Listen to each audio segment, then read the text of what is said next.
कई बार हम बातें करते हैं जब भोजपुरी फिल्म इंडस्ट्री की, तो स्टार्स का जिक्र आना बड़ी नॉर्मल सी बात है कि भाई खेसारी लाल यादव, पवन सिंह, दिनेश लाल यादव, निरहुआ। लेकिन आजकल जो है वो बड़ा बवाल चल रहा है इन लोगों के बीच में। दो स्टार आमने सामने हैं, डायरेक्टली भी अब मैं कह सकता हूं, पहले इनडायरेक्टली, अब डायरेक्टली एक दूसरे के सामने है।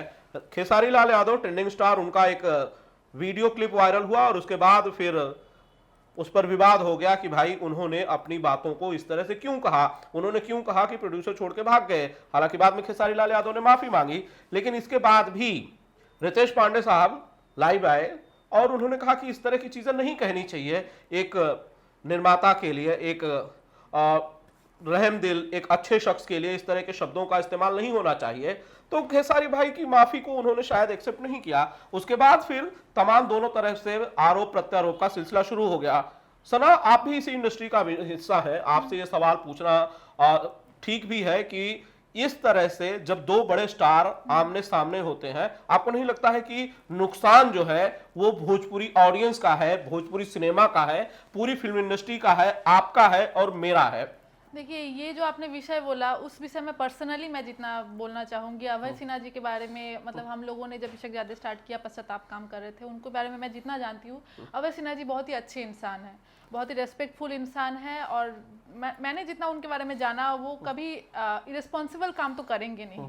तो ये बात तो गलत ही है कि उन्होंने किसी का टिकट नहीं कटवाया होगा, ये तो बहुत ही मतलब नॉनसेंस टाइप की बात होगी। हाँ, ये हालात ऐसे होंगे, शायद कुछ मजाक, मस्ती मजाक में खेसारी जी ने बोला होगा ये बात को। तो मस्ती मजाक की बातों को लेके अपने ही अंदर कुछ क्रिएट करना, ये भी अच्छी बात नहीं है। और उनको, जैसे रितेश जी को लगा होगा कि अभय सिन्हा जी को वो रिस्पेक्ट करते हैं, तो उस नज़रिए से उनको बुरा लगा होगा कि क्यों उनके बारे में ऐसा बोला गया। और खेसारी जी ने मजाक किया होगा, तो उन्होंने मजाक किया है ना, वो कहीं से गलत है ना रितेश जी कहीं से गलत है। उन्होंने अपने हिसाब से रेस्पेक्ट किया, उन्होंने अपने हिसाब से मजाक किया होगा।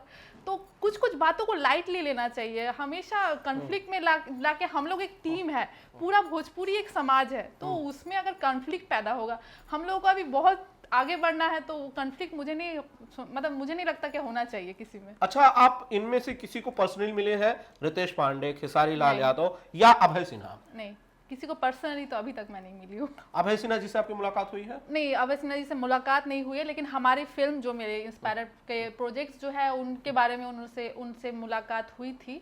तो उस हिसाब से मैं थोड़ा बहुत उनके बारे में जानती हूँ। पर्सनली इंसान अच्छे हैं, यही। अच्छा, और किसी से कोई बातचीत नहीं? नहीं, मैं अभी तक डायरेक्टली बस मैंने बता दिया है, आज कान जी से ही मिली हूँ। अच्छा, हाँ, अरे फिर से याद आया मुझे, अनु अरोड़ा जी से भी मैं मिल चुकी हूँ। अच्छा, अनु अरोड़ा जी से मिल चुकी है। मतलब कोई ये नहीं कह सकता है कि भैया ये जो स्मिता सना जी इंटरव्यू दे रही हैं, ये बेसिकली खेसारी जी की तरफ से है या फिर रितेश पांडे जी की तरफ से है, इनकी कोई टीम नहीं है भाई, ठीक है? ये तय हो गया ना।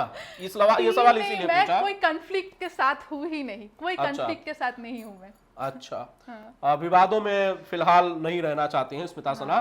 स्मिता, आपको क्या लगता है कि भाई जब इस तरह से विवाद होते हैं तो नुकसान, जैसा मैंने कहा, कि सबका होता है, इसे रोकने के लिए क्या कुछ करना चाहिए? मतलब आपको क्या लगता है, एक आर्टिस्ट के तौर पे आपकी भी इमेज है, एक छवि है, आपको नहीं लगता उसको हार्म होता है, टेम्पर होता है? हाँ, होता तो है। अगर देखिए, दोनों ही शूटिंग में व्यस्त है, अगर दोनों को टाइम मिले तो पर्सनली बात कर लेना चाहिए, या दोनों को एक बार अभय सिन्हा जी से पूछ लेना चाहिए कि उनको बुरा कितना लगा या नहीं लगा। तो पर्सनली जितना निपटा लिया जाए बातों को, वही बेस्ट है। ये मीडिया में इधर यूट्यूब में फैलाना, फेसबुक में फैलाना, और चीज़ों को हम लोग इतने कमजोर है, अंदर से हम लोग टूटे हुए हैं, सब नहीं दिखाना चाहिए, मुझे लगता है। ये बात आपने सही कही। वैसे स्मिता सना है हमारे साथ, और नई अभिनेत्री, भोजपुरी सिनेमा की नई फिल्म इनकी आने वाली है, जिसमें से एक फिल्म बनकर लगभग तैयार है। पश्चाताप दूसरी फिल्म जो है वो इनकी शुरू होने वाली है। स्मिता, आपने कहा कि आप परफॉर्म भी करेंगी, तो बेसिकली गाती भी हैं आप? गाना मैंने बहुत बचपन में सीखा था, रविंद्र संगीत। तो मेरा देखिए, मैं क्या करती हूँ कि जिसमें फोकस कर लिया कि अर्जुन की पंछी की आंख, तो मेरा वो है एक्टिंग। तो मेरा मेन फोकस एक्टिंग में ही रहेगा। यहाँ जैसे ट्रेंड है कि थोड़ा गाना गाना, और हाँ डांस मैं बहुत पसंद करती हूँ और बचपन से डांस से जुड़ी हुई हूँ, कथक भी मैंने सीखा हुआ है, तो डांस और एक्टिंग ही मेरा मेन फोकस है। बाकी गाना मैंने बचपन में थोड़ा सीखा था, धीरे धीरे उसके ऊपर भी थोड़ा चर्चा करेंगे, आगे बढ़ेंगे। अच्छा, तो मतलब अगर मौका मिले मैं तो गाएंगी? हाँ, मौका मिले तो जरूर करना चाहूंगी, कुछ अच्छा गाना चाहूंगी। अच्छा, आप डांस तो बहुत अच्छा करती हैं, अगर आप गाना भी बहुत अच्छा करें, माशाल्लाह खूबसूरत तो आप हैं ही बहुत ज्यादा, तो आपको नहीं लगता कि सारे पॉइंट्स आपके बड़े मजबूत हो जाएंगे कि भाई अब आपका मतलब जो प्रबल दावेदार हम कह सकते हैं उसे भोजपुरी सिनेमा की स्मिता सना हो जाएंगी? हाँ, तो वो तो मेरा 100% कोशिश है कि प्रबल दावेदार मैं ही बनूं। अरे शानदार शानदार, ये वो कैंडिडेट है जो पूरी तरह से एनर्जी से भरा हुआ है। तो एक गाना हो जाए जाने से पहले, स्मिता सना की एक मधुर आवाज में, और कैमरे के पीछे हमारे सहयोगी शैलेश जी भी बहुत अच्छा गाते हैं और डांस भी बहुत अच्छा करते हैं, तो हम जाने से पहले इनको भी एक बार सुनेंगे। फिलहाल आप सुनाइए। देखिए, मैं भोजपुरी का एक ही लाइन गाऊंगी क्योंकि अभी मैं प्रिपेयर्ड नहीं हूँ तो बहुत अच्छा नहीं गा पाऊंगी, मेरी ही फिल्म का। तो उसमें कुछ ऐसा गाना था, सीप से ज्योति सूरज के मोती हो न सकेला कब दूर, ऐसा कुछ गाना था, तो उसका मेरा ही लाइन मैं गा रही हूँ। कोहो कथो कितना करे जा हमार हो, अजोट बानी जान साचो तोहार हो। बस मतलब थोड़ा ही मैं अभी के लिए बोलना चाहती हूँ क्योंकि मैं प्रिपेयर्ड होके बाद में। अच्छा, तो हिंदी तो अच्छा गाती हैं, हिंदी गाने तो याद होंगे, हिंदी का कोई गाना याद होगा जो उस टाइम पे प्रैक्टिस किया करती होंगी, जिसे बहुत ज्यादा रियाज किया होगा, वैसा कोई गाना? अच्छा ठीक है, हिंदी का ही एक गाना, एक अच्छा गाना गा देती हूँ, पुराना गाना।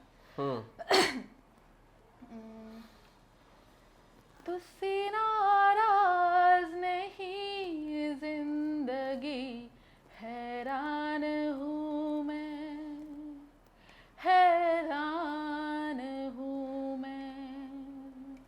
तुझसे नाराज नहीं जिंदगी, हैरान हूँ मैं, हो हैरान हूँ मैं। जीने के लिए सोचा ही नहीं, दर्द संभालने होंगे, मुस्कुराए तो मुस्कुराने के कर्ज चुकाने होंगे, मुस्कुराओ तो यूं लगता है जैसे कर्ज रखा हो होठ पे। तुझसे नाराज नहीं जिंदगी, हैरान हूँ मैं, हो हैरान हूँ मैं। शानदार शानदार, बहुत शानदार, Thank बहुत you. शानदार, आप बहुत अच्छा गाती हैं। और मैं जो कैमरे के पीछे खड़े हैं, इनके डायरेक्टर साहब सनी प्रकाश जी, उनसे कहूंगा कि भैया इनको एक गाना अगली फिल्म में जरूर गवाएं, स्मिता सना की आवाज में, ऑडियंस जरूर सुनेगी और पसंद करेगी, अपना प्यार आशीर्वाद देगी। मैं एकदम रियाज के ऊपर रियाज करूंगी तभी आऊंगी। मैं जब तक परफेक्शन के साथ, हाँ परफेक्ट नहीं होती हूँ, मैं नहीं बताती हूँ कि मैं करूंगी उस चीज को।